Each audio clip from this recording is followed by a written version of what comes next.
Nous avons vu ce qu'est un hacker, et nous allons à présent voir plus en détail les grands types de hackers.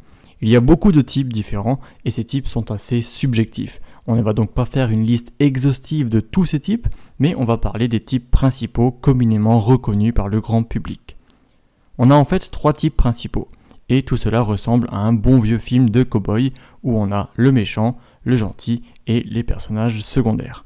Notre héros de l'histoire, c'est bien sûr notre hacker au chapeau blanc, le hacker bienveillant qu'on appelle aussi le hacker éthique.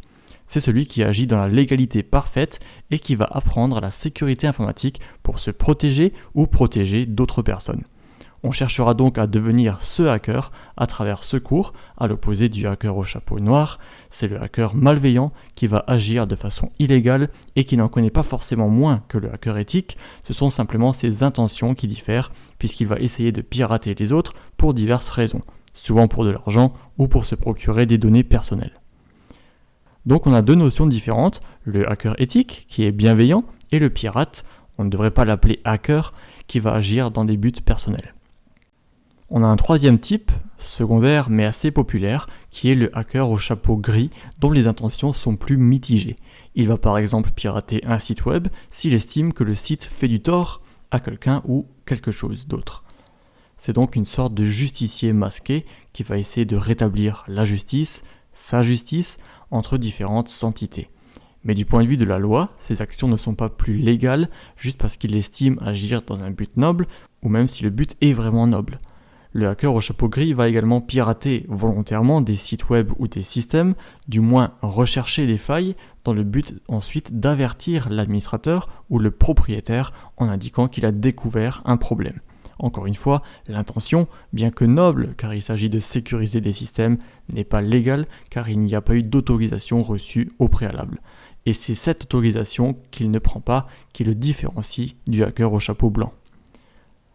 Alors parlons de quelques autres types de hackers secondaires qui sont aussi connus et reconnus. Il y a déjà Anonymous, un sous-type de hacker au chapeau gris. Ils sont plus précisément appelés des hacktivistes avec un H, de la contraction entre hacker et activiste.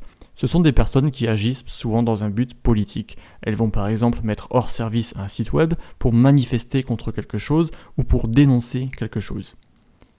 Alors ensuite, j'exagère peut-être un peu, mais il s'agit des gamins qui utilisent les scripts. En anglais, les script kiddies, c'est-à-dire les personnes qui vont télécharger des programmes tout faits, parfois avec les modes d'emploi, et qui vont les utiliser sans gêne sur les autres personnes ou systèmes. Ce sont donc des personnes qui utilisent des programmes dangereux pour professionnels qui ne leur sont même pas destinés, mais qui les utilisent en faisant des dégâts et en piratant des personnes sans prendre des responsabilités et sans même savoir ce qu'elles encourent et les dommages qu'elles risquent de faire. Alors forcément, ces personnes sont rejetées des communautés de hackers éthiques, mais il faut savoir qu'elles existent et que bien souvent, ces personnes sont les premières à pirater d'autres personnes et à se faire pirater également, car elles n'ont pas forcément de connaissances en informatique ou en sécurité informatique. Elles téléchargent, elles appliquent et elles veulent absolument pirater au plus vite pour des buts qui leur sont propres, vengeance, divorce, etc. Enfin, on a un autre type qui était populaire, je dis était puisque c'était dans les années 1960-1970, lors du début du hacking. On avait les phreakers de phone et freak, téléphone et marginal en français. Ce sont des personnes qui pirataient les lignes téléphoniques dans le but par exemple de téléphoner gratuitement ou d'accéder à des fonctionnalités qui leur auraient en temps normal été interdites. Alors ce sont les types principaux de hackers au niveau de leur popularité. Je répète les 3 types principaux, le hacker éthique au chapeau blanc, le pirate, le hacker entre parenthèses au chapeau noir et le hacker au chapeau gris. Il y a encore d'autres types de hackers, bien entendu, par exemple le spy hacker, c'est-à-dire le hacker espion en français, qui serait un hacker envoyé et payé par une entreprise pour espionner un concurrent.